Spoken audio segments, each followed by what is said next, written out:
নমস্কার বন্ধুরা, আজকে নিয়ে এলাম ঝিঙ্গে আলু দিয়ে ছোট চিংড়ি মাছের বড়া করে ঝোল রেসিপি।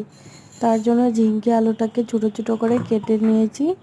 এখন চিংড়ি মাছগুলো একটু ডালের সাথে পেস্ট করে নেব। আপনারা চাইলে ডাল না দিয়ে চাউলের গুঁড়ো কিংবা বেসনও ইউজ করতে পারেন, কিন্তু আমার ডাল দিয়ে খেতে খুব টেস্ট লাগে। পেস্টটা করা হয়ে গেছে। এখন পেঁয়াজ কুচি, নুন আর হলুদ গুঁড়ো দিয়ে পেস্টটাকে ভালো করে ম্যাশ করে নেব।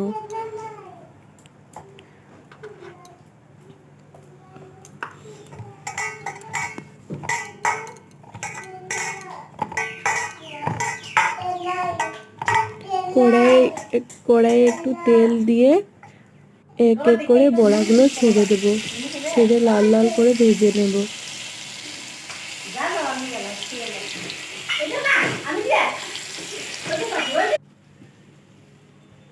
এখন একটা কড়াইয়ে তেল দিয়ে পেঁয়াজ অল্প দিয়ে দেব। পেঁয়াজগুলো লাল লাল করে ভেজে কেটে রাখা ঝিঙ্গে আলু ছেড়ে দেবো।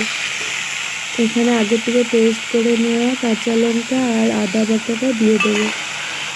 আর একটু নুন, হলুদ আর জিরের গুঁড়ো দিয়ে মশলাটাকে ভালো করে কষিয়ে নেব।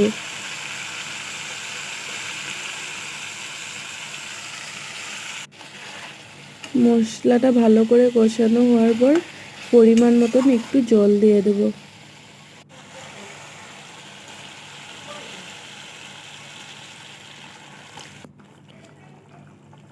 এখন বড়াগুলো এক এক করে ছেড়ে দেব।